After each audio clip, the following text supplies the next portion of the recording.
ऐसा कि इनकम है कंपनी में कोई भी व्यक्ति एक डिटॉक्स टी बिकता है तो हमारे को इतना पैसा आता है, और एक क्या बोलते हैं एंटीरेडिएशन ची बिकता है तो इतना पैसा आता है।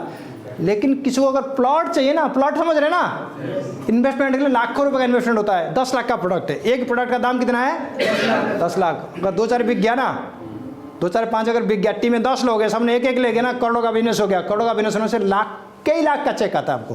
वो क्या है थोड़ा सा हम जानेंगे, इसको जानने के बताने के लिए मैं एक बार धर्मेंद्र सर को बताना चाहूँगा, इन्वाइट करूँगा जोरदार ताली के साथ। Welcome sir.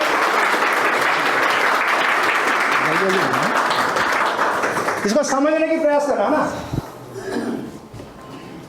मुकेश सर, मैं चाहूँगा ये पैम्पलेट थोड़ा सा लोगों तक पहुँचा दें जल्दी से। और कोई एक सर ये भी अलग अलग उसके हैं ताकि आप लोगों को जल्दी समझ में आए। 2 प्रोजेक्ट है, 2 का अलग अलग प्रोजेक्ट है, इसको जानना है, सबको रखना है।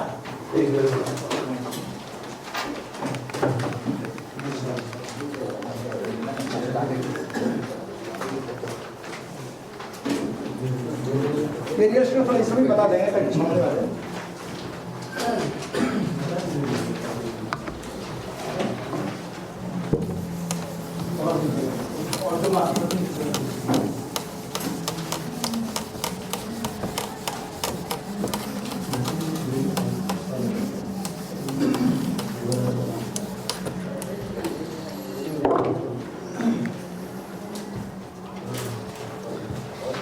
ठीक है, बैठ जाओ, हो गया। चलिए इधर दे दीजिए बाकी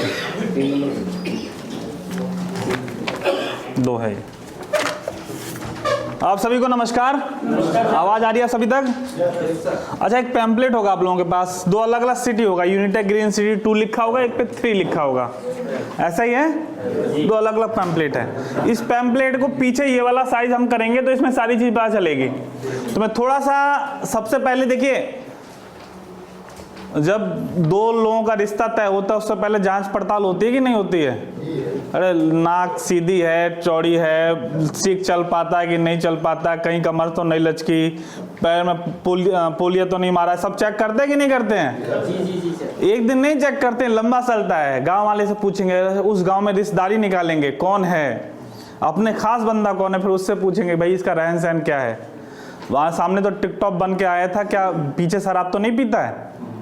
होता है कि नहीं होता है? तो सबसे पहले अपने प्रोजेक्ट के बारे में बता दें कि प्रोजेक्ट कहां पर है, कैसे है। उसके बाद आप लोगों को समझाने में आसान रहेगा, आपके साथ जो भी लोग होंगे इंटरेस्टेड उनको बताने में आसान रहेगा कि प्रोजेक्ट यहां पे ले ले, फायदे में रहेगा। आज अगर आज तूने ले लिया तो कल की डेट में करोड़पति रहेगा। चलिए, तो सबसे पहले ये वाला पेज हम देख लेते हैं। जो मैंने पेज खोला, आप सभी लोग ये पेज देखें। अपने सर ने शुरुआत में बताया था मीटिंग स्टार्ट होने से पहले कि हमारी एक कंपनी है JSM Pro Infratech Private Limited, उसके माध्यम से हम प्लॉट में डील करते हैं।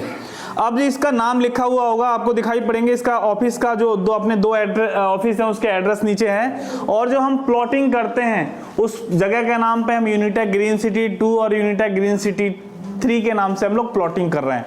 अब इसके जस्ट पीछे वाले लोकेशन पे आ जाइए यहाँ पर। अच्छा, कितने लोग हैं जिनको पता है कि इंडिया का सबसे बड़ा एयरपोर्ट अभी बन रहा है? सबसे बड़ा एयरपोर्ट बन रहा है इंडिया का। चलिए, बहुत लोग, सब लोगों को लगभग 80% लोगों को पता है। जेवर एयरपोर्ट एक ऐसा एयरपोर्ट है जो एशिया का शायद 3rd लार्जेस्ट एयरपोर्ट होगा, और ये विश्व का 4था लार्जेस्ट एयरपोर्ट होगा, और इंडिया का लार्जेस्ट एयरपोर्ट होगा। जेवर एयरपोर्ट नोएडा इंटरनेशनल एयरपोर्ट बन रहा है। नोएडा इंटरनेशनल एयरपोर्ट, जेवर एक सिटी है जो ग्रेट नोएडा में आती है, उसके अंदर बन रहा है, इसलिए इसको जेवर एयरपोर्ट भी कुछ लोग बोलते हैं। अब इसकी लोकेशन आपको बताऊं, ग्रेटर नोएडा से आगरा जाने के लिए एक रोड है बहुत चकाचक। कभी कोई गया है उस पे? कितने लोग गए हैं उस पे? कुछ लोग गए हैं। ताज हाईवे नहीं है, यमुना एक्सप्रेसवे है। वो क्या है? Yamuna expressway. Yamuna expressway greater Noida से स्टार्ट होता है। परी चौक का अगर नाम सुना हो, आप हाथ नीचे कर सकते हैं सर। परी चौक का अगर नाम सुना हो आपने ग्रेटर नोएडा में, तो वहां से स्टार्ट होकर और आगरा में जाके खत्म होता है। ठीक है, उस रोड पे, वो रोड बोलूं मैं तो 8 लाइन का रोड है, चकाचक रोड है। अगर आप एक बार चढ़े और आगरा जाने में आपको 200 किलोमीटर की दूरी तय करने में 2 घंटे से भी कम समय लगेगा आपको, क्योंकि उस पे जो स्पीड लिमिट है वो 100 की है। और जो जितनी स्पीड लिमिट होती है लोग उससे ज़्यादा ही चलाते हैं। 100 में चलाएंगे ना तो आपको लगेगा कि बैलगाड़ी चला रहे, इतनी धीमी चल रही है, बगल वाले ऐसे गुजरते हैं।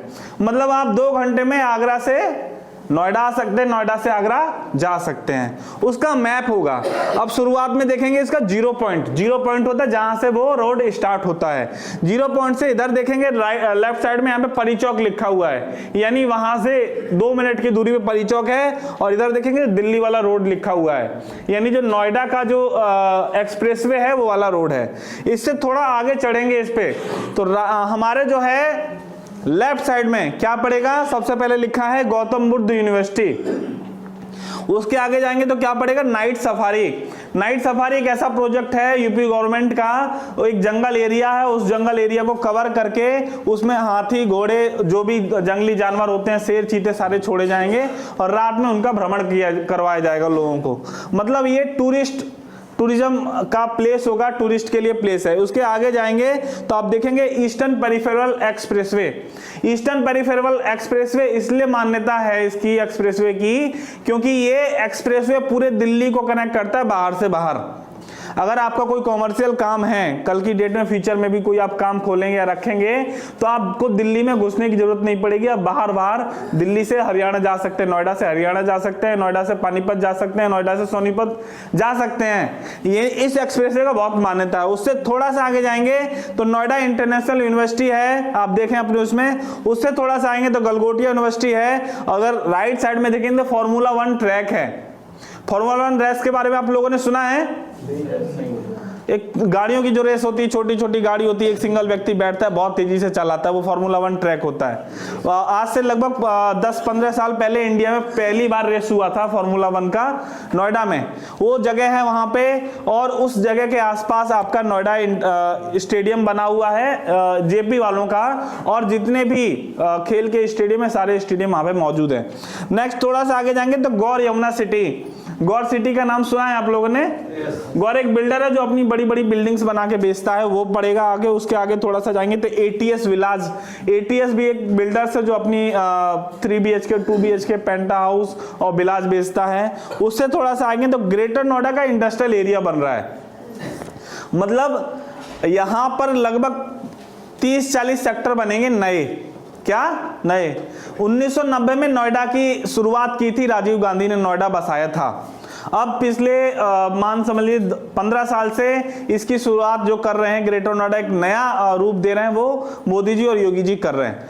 तो जैसे हमारा नोएडा व्यवस्थित है, नोएडा और दिल्ली में अंतर है कि नहीं है? नोएडा में ट्रैफिक ज्यादा होता है, दिल्ली में? नोएडा में कम क्यों होता है? उसके पीछे का रीजन मतलब वो प्लानिंग से बसाया गया है। किससे? प्लानिंग से। रोड, सड़कें, पेड़ वेड़ सब है, उसी तरीके से प्लानिंग से पूरी एक सिटी बस रही है। नोएडा मतलब ग्रेटर नोएडा, आप बोले ग्रेटर नोएडा का एक्सटेंड हो रहा है।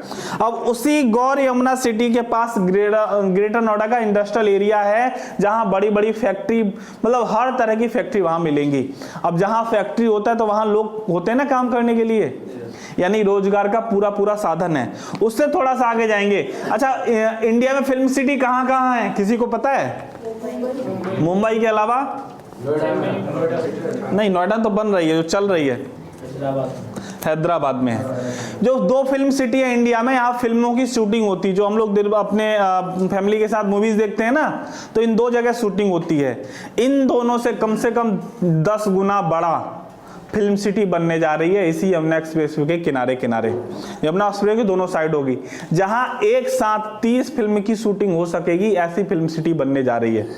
अब जहां फिल्म सिटी बनेगा तो सारे एक्टर एक्ट्रेस कहां जाएंगे? यहां आके रहेंगे। अब जब यहां आके रहेंगे तो दाम बढ़ेगा कि आसपास की जमीनों का नहीं बढ़ेगा?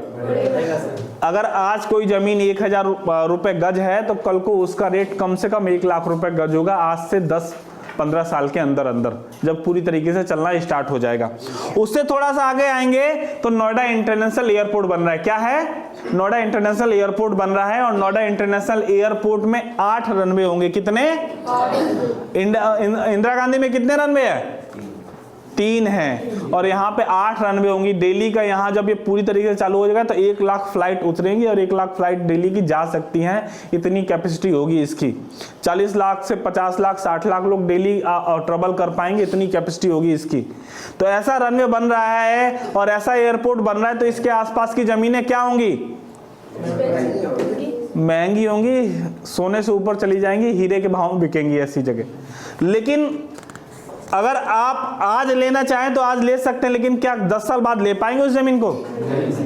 तो ऐसी जगह अपनी प्लॉटिंग है। नोएडा इंटरनेशनल एयरपोर्ट से थोड़ा सा आगे आएंगे तो अलीगढ़ के लिए कट पड़ता है, अलीगढ़ के लिए और पलवल के लिए, और उस कट के बाद पहला कट पड़ता है बाजना कट। कौन सा कट? आप देखेंगे मथुरा लिखा हुआ है यहाँ पे कोने में, और मथुरा बाजना कट से मात्र 300 मीटर की दूरी पर अपना यूनिटेक ग्रीन सिटी 2 है, जिसका पर्चा अब जिसके पास में 2 का पर्चा वो उसके हाथ में होगा। और उससे थोड़ा सा आगे जाएंगे 6 किलोमीटर और आगे जाएंगे तो यूनिटेक ग्रीन सिटी 3 है। 2 प्रोजेक्ट है, इससे पहले एक प्रोजेक्ट और है, वो पूरी तरह से सोल्ड आउट हो चुका, उसके बारे में बात नहीं करेंगे। तो मैंने आपको प्रोजेक्ट की इंफॉर्मेशन दी। इस प्रोजेक्ट के आसपास क्या है? नोएडा इंटरनेशनल एयरपोर्ट है, क्या है और क्या है? फिल्म सिटी है, और क्या है? नाइट सफारी, और क्या है? स्टेडियम है, और क्या है? यूनिवर्सिटीज हैं, और इसके अलावा विलास के अलावा हम लोगों को काम कहां से मिलेगा? इंडस्ट्रियल एरिया सबसे बड़ा काम है। यहाँ पे आसपास में इंडस्ट्रियल एरिया है, और जहाँ इंडस्ट्रियल एरिया होता है लोग कहाँ बसते हैं? वहीं जाके बसते हैं। तो वो सारी चीजें आपको मिलने वाली हैं अपने इस प्रोजेक्ट के पास में। अब इस प्रोजेक्ट के आप इधर देखेंगे तो यहाँ पे प्लान लिखा हुआ है लेने का। हम क्या क्या करके देंगे वो इधर लिखा हुआ है, आपको क्या सिवर लाइट देंगे, बिजली देंगे, पानी देंगे, क्या क्या देखेंगे, सारी चीज देंगे, वो इधर लिखा हुआ है। अब इधर देखेंगे तो यहाँ पे रेट लिखा हुआ है कि किस प्लॉट के क्या रेट है, ठीक है। अब ये लोग आराम से, अब इसको बंद कर दीजिए, अब आराम से समझ लीजिएगा। मैं थोड़ा सा प्लान आपको समझा देता हूँ, एक एग्जाम्पल लेके समझाता हूँ। देखिए 2-3 तरीके से आप यहाँ पे प्लॉट ले सकते हैं। कितने तरीके से? पहला तरीका है कि जो भी प्लॉट का रेट है 100% पैसा दीजिए और प्लॉट अपना ले लीजिए, अपनी रजिस्ट्री कराइए, जो भी चीजें हैं चार्ज वगैरह दीजिए, प्लॉट ले लीजिए। दूसरा तरीका है 50% दीजिए और प्लॉट की रजिस्ट्री करा लीजिए, और बाकी पैसा जो बचता है वो 20 महीने, 25 महीने, 30 महीने की EMI में आप देते रहेंगे।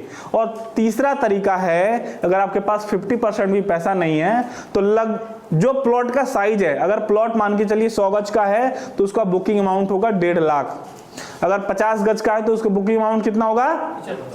उसका 1.5 गुना, 1000 से मल्टीप्लाई कर देंगे तो 50 गज का है तो बुकिंग अमाउंट कितना होगा? 60 गज का है तो क्लियर है आप सभी को? अब ये पैसा हम देंगे तो इसमें क्या है कि इतना पैसा जमा करके कंपनी हमारे साथ एक एग्रीमेंट कर देगी। क्या कर देगी? अपने लेटर हेड पे लिख देगी कि ये प्लॉट आपको हम दे रहे हैं और ये प्लॉट की EMI आपकी 50 महीने की किस्त है, ये सब किस्त में आप देते रहेंगे तो आपके पास लास्ट में आप पूरा पैसा दे पाएंगे, और उसमें कोई आपसे ब्याज नहीं लेगी, कोई ब्याज नहीं लेगी। अब देखिए एक एग्जांपल देता हूं मैं, अगर कोई प्लॉट 10 लाख का है, कितने का? 10 लाख। अगर कोई व्यक्ति बुकिंग अमाउंट दे के लेना चाह रहा है, 100 गज का प्लॉट है, तो कितना बुकिंग अमाउंट देना पड़ेगा? कम से कम 1.5 लाख रुपए, ठीक है। बुकिंग अमाउंट 1.5 लाख है, यानी जो भी प्लॉट का साइज है उसका 1.5 गुना। अगर कोई 100% पैसा देता है तो उसके लिए क्या फायदा है? अगर कोई 100% पैसा देता है तो उसके लिए ये फायदा है कि वो प्लॉट आपको 500 रुपए पर स्क्वायर यार्ड कम हो जाएगा। यानी अगर मान के चलिए प्लॉट का रेट चल रहा है 10,000 तो आपको कितने में पड़ेगा? 9,500 रुपए पर गज का प्लॉट पड़ेगा। अगर आप 100% पैसा देते हैं तो वो प्लॉट आपको कितने में पड़ेगा? 9,50,000 में पड़ेगा। क्लियर है? अगर आप 50% पैसा देते हैं तो आपको 250 रुपए पर गज की छूट मिलेगी। कितने की? 250 रुपए पर गज। यानी कि 100 गज 250 रुपए माइनस कर देंगे, 10,000 का रेट है तो 250 माइनस कर देंगे, कितना हो जाएगा? 9,750। तो टोटल प्लॉट का रेट कितना हो जाएगा? 9,75,000। उसका आधा पैसा आपको देना है और रजिस्ट्री का पैसा देना है और अपने प्लॉट की रजिस्ट्री करा लेनी है। बाकी पैसा धीरे धीरे EMI में पे करते रहेंगे।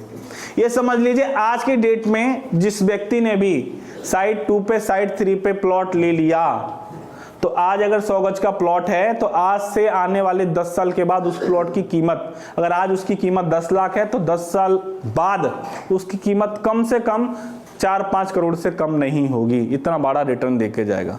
तो इसके लिए एक बार जोरदार ताली होनी चाहिए।